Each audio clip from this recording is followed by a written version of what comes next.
One of the best ways to simplify your travel is to pack like a minimalist. So today I'll be sharing my top 7 hacks for how you can do that and the minimalist essentials to bring. Hello everyone and welcome to Abundantly Minimal.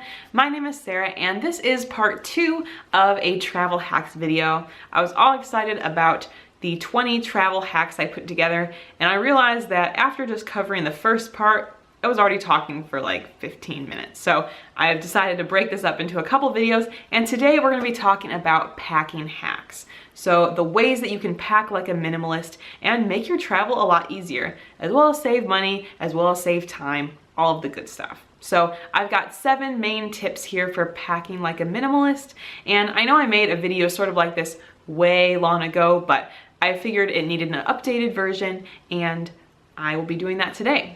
So if you did miss the first part where we were talking about planning like a minimalist, I will actually link that up here as well as at the end of the video so you can catch up on that if you missed it, but I'm just going to continue at this time. So talking about packing, my biggest tip is to try to travel with one bag, a backpack. I definitely learned my lesson from this in some of my first trips where I overpacked, but traveling with just a backpack means that you are much more mobile. You don't have to pay for baggage fees since most airlines do not include baggage. You can transport it very easily. It also prevents you from, when you get to the hotel room or your Airbnb, from unpacking all of your stuff and it becoming a huge mess or losing things inside your baggage. I mean, it can still happen sometimes, but it happens less if you've got a smaller piece of luggage that you're dealing with. So that is such a big tip of mine, is to try to travel with one bag. And for Jake and I, even though I know this can sound kind of daunting, Jake and I have made this work now for several of our trips. We spent 6 weeks in Europe for a belated honeymoon and used our backpacks there, one backpack each. Then we went to Dubai and Thailand later on for about 10 days, again using one backpack. So it's totally possible, regardless of the length of your trip. This upcoming summer, we've got a lot of travel lined up and we will be using our backpacks once again. But you might be wondering, well, how do I fit what I need in that one bag? I'm glad you asked. My next tip is to help you simplify the amount of clothing you're bringing, and that is to bring items that you can easily mix and match. So when you're doing this, mixing and matching these different items, it allows you to bring fewer pieces, but you can wear things multiple times. I like to think about a lot of comfort, so I'll definitely bring items that feel very comfortable for me. But you can think about maybe bringing one certain pair of pants that you can wear several shirts with. Maybe you bring a light jacket that you can add to things if it's a little bit chillier. Really just depends on what your personal style is, as well as whatever the weather. Obviously, colorful pieces are fun too, but if there are several looks you can create out of a few pieces, that is really excellent. Now, there are plenty of other videos on YouTube. If you look up things related to a capsule wardrobe, you'll see some guidelines of what people are doing. I am by no means the best like fashion expert of what you should bring on a trip. I just like to bring things that are comfortable for myself, and that is a great way you can minimize the amount of clothing that you're bringing. It can also help too if you're staying in a place where you can do some laundry. So I recommended that a lot of the Airbnbs I stay in have laundry facilities, so it makes it very convenient if I do need to do some laundry. It can also be very helpful to bring a reusable bag with you. This can serve unlimited possibilities during your trip. If you are traveling, let's say by train, and you bought some stuff, maybe some food items or whatever that you want to carry with you but don't fit in your backpack, you can bring that additional bag. You can use it as a laundry bag, you can use it as a shopping bag or a day trip bag. There are so many possibilities with that. Having a reusable bag is a must. I definitely recommend it, and if you're not using it, you can easily just roll it up and tuck it away in your backpack. I'd also recommend bringing an empty water bottle with you, like a reusable water bottle. If you bring it empty through security, no questions asked. And once you're done with security and you are getting to your gate, you can fill up the water bottle with water and it's good to go. You don't have to pay a huge amount of money for water at the airport, and you can just keep bringing that with you and using it. I feel like if I'm not prepared and have my own beverage for the flight, I can get really thirsty and feel dehydrated. So this is a great way to prevent that. You can also even consider getting a water bottle that has a filter in it, so you don't have to worry as much if the water is filtered or not. Obviously, you want to make sure you're drinking water that is safe to drink, because even a filter is not going to take care of like some bacteria, but assuming it is, that can be a really helpful option too. Of course, you can also bring some healthy snacks for you on the flight.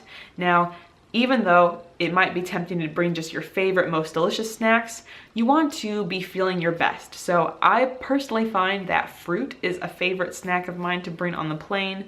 So in a bag of sorts. Obviously, if you are traveling internationally, you want to make sure that you've eaten your food before like going through customs, so it's not an issue. But I definitely feel like bringing healthy food is not only a great way to save money at the airport, but can also be a great way to keep you very healthy during the flight or travel stages, which can be a little bit more rough on our bodies and maybe give us more access to germs. My next step, this is a great stress reliever, especially when you're going to a foreign country that uses different currency, but bring some converted currency or money with you to start your trip. So wherever your like first destination is, or if you'll be traveling around a lot, maybe a couple of the destinations, start off with some money already converted. Oftentimes, larger branches of banks may offer this, and doing this will just give you a little bit of peace of mind, because you don't have to be immediately searching for an ATM.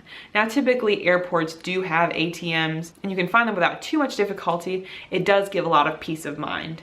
And I know personally, when Jake and I first went to the UK, during part of our honeymoon trip, we had a little bit of stress at the beginning because of the exchange rate being higher than we expected, as well as our bank withdrawal limit being lower than expected. We actually struggled to get money, like the pounds we needed, out of the ATM when we were in Iceland airport. We thought we were going to do it then. We struggled with that. We thought we were going to do it at the airport when we landed in the UK. We struggled with that. We eventually figured out the situation, but it was kind of stressful, especially figuring out, well, how are we going to get to where we need to go if we don't have any money or cash, because that is what you need for a lot of the situations. So definitely recommend having a little bit of cash to start, already converted. It's just a bit of a peace of mind, so you have something to work with.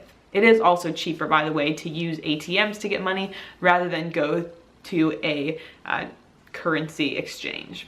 Finally, you may find it helpful to bring an adapter with you that will help you be able to use your electronic devices and charge them without fear of whatever the tech part of that is, damaging your own electronics. Now, I could see it going either way. This might be something you want to purchase ahead of time if you're for sure you've got the right one, or if it seems to be a good deal.